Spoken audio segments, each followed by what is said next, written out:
Sin propuestas, diputado del Verde desmonta el teatrito naranja y defiende el trabajo real de la CNDH.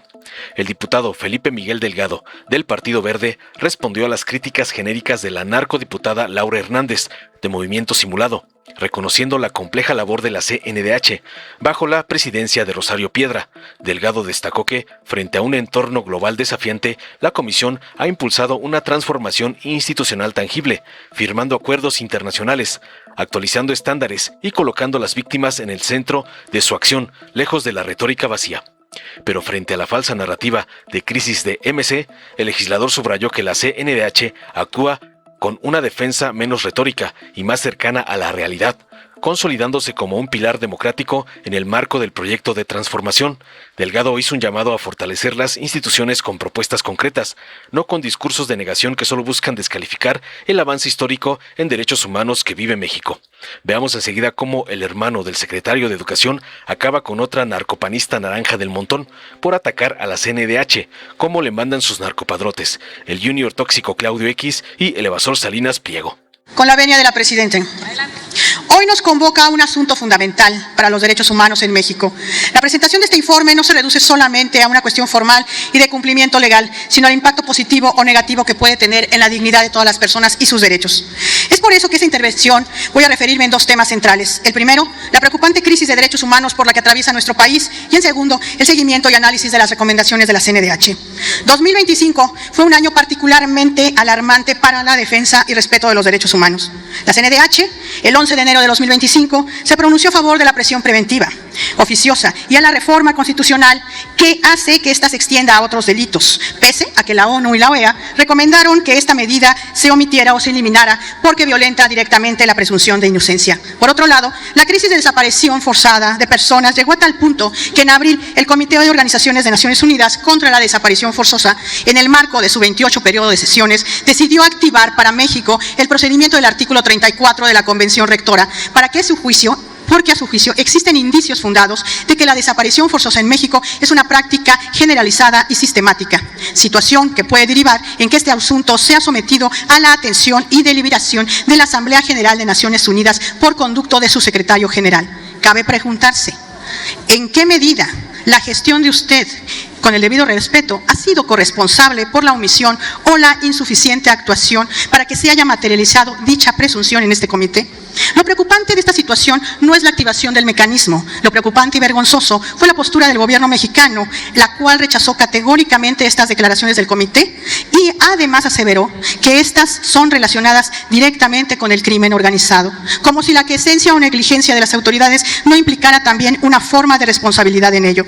Por su parte, la CNDH, en sintonía con el Ejecutivo, negó que en el país se atravesara por una crisis de desaparición forzada o estas fueran consecuencia de una política de Estado, ya cuestionado la decisión del comité de activar este mecanismo. Por más de que se busque modificar la narrativa, los hechos y los datos no se pueden ocultar. Entre octubre de 2024 a diciembre de 2025 han desaparecido 16,000 personas. A la fecha existen 132,000 desaparecidas o personas no localizadas. El debilitamiento institucional de la CNDH también se refleja en sus propios resultados.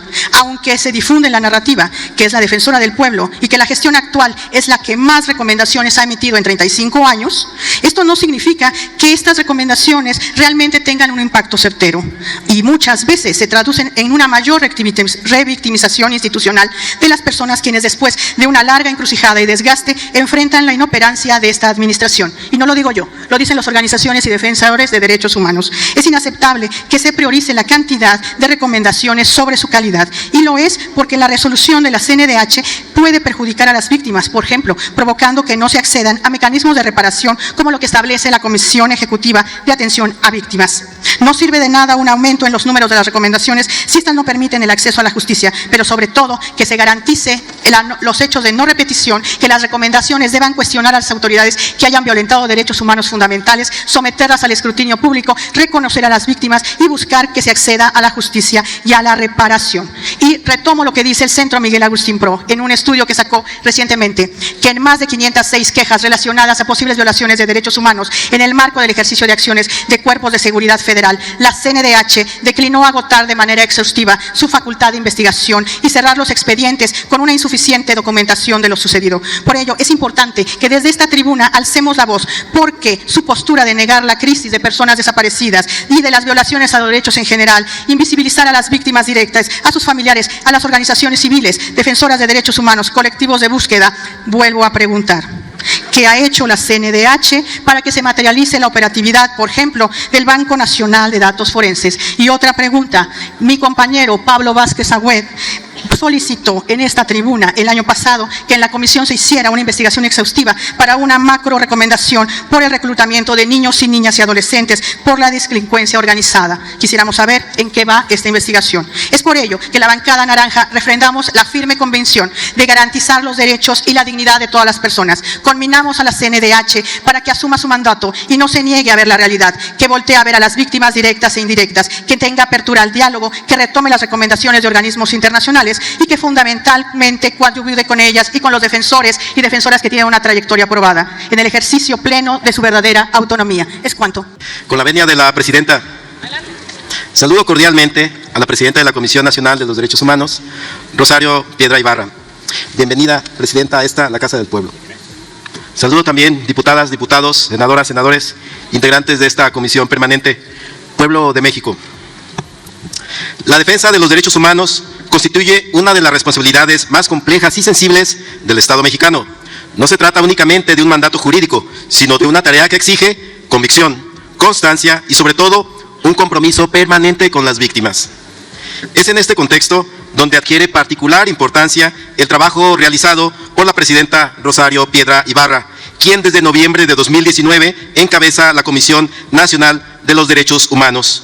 Si bien podría pensarse que se trata de un periodo breve frente a la magnitud de los retos que enfrenta nuestro país en esta materia, lo cierto es que ha sido una etapa caracterizada por procesos de transformación institucional, básicamente, y una conducción orientada a colocar nuevamente a las víctimas en el centro de la acción pública, un acto de justicia histórica que hoy ha venido con la presente administración en esta Comisión Nacional de los Derechos Humanos, que ha desempeñado su labor en un entorno particularmente exigente, marcado por una demanda legítima de resultados tangibles. Claro, ante este escenario, la conducción de la Comisión ha apostado por una defensa de los derechos humanos menos retórica y más cercana a las realidades que enfrentan diariamente las personas.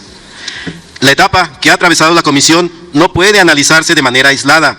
A nivel global, los estados y sus instituciones han sido puestos a prueba por conflictos armados, crisis migratorias, emergencias sanitarias, y México no ha sido ajeno a esta realidad.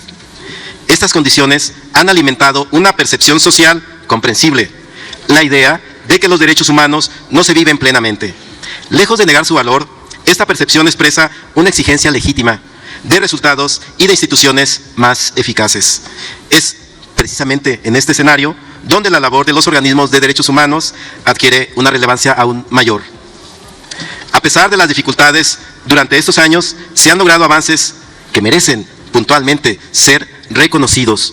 México ha participado activamente en mecanismos internacionales de evaluación, como el examen periódico universal del Consejo de Derechos Humanos de las Naciones Unidas, contribuyendo a un diálogo internacional riguroso sobre su desempeño y compromisos en esta materia. México se actualiza con las instituciones básicas internacionales. Asimismo, en febrero de 2025, la Comisión firmó un acuerdo con el Comité Nacional para la Prevención de la Tortura de Argentina para reforzar la prevención de esta práctica horrorosa y otros tratos crueles. También se han dado pasos importantes en el reconocimiento de derechos específicos, como reformas orientadas a consolidar mayores estándares de libertad de expresión y acceso a la información, así como modificaciones al marco jurídico para fortalecer la dignidad, el acceso a la justicia y la participación plena de las personas con discapacidad. No obstante, es inevitable reconocer la realidad que atravesamos. Vivimos en una época marcada por una creciente sensación de deshumanización, donde la violencia, la incertidumbre y el miedo se han normalizado. Frente a este escenario, no podemos permitir que la resignación sustituya a la responsabilidad del Estado. Las instituciones encargadas de procurar y defender los derechos humanos deben concebirse como pilares fundamentales del sistema democrático, de su solidez, depende que la ciudadanía recupere la confianza y que las víctimas no queden en el abandono como históricamente se había dado antes de que llegara el proyecto de la transformación. Desde la bancada del Partido Verde reconocemos el trabajo y la visión humanista realizado por la Comisión Nacional de los Derechos Humanos y asumimos con responsabilidad nuestro papel en el fortalecimiento de las instituciones, nuestro papel legislativo centrado en el bienestar de las y los mexicanos, la dignidad humana y la justicia social. De igual forma, reiteramos nuestro compromiso de seguir promoviendo propuestas que consoliden una sociedad más justa, incluyente y respetuosa de nuestros derechos humanos. Es cuanto, Presidenta. Dale en me gusta, suscríbete, activa la campanita y compártelo para que más gente lo vea.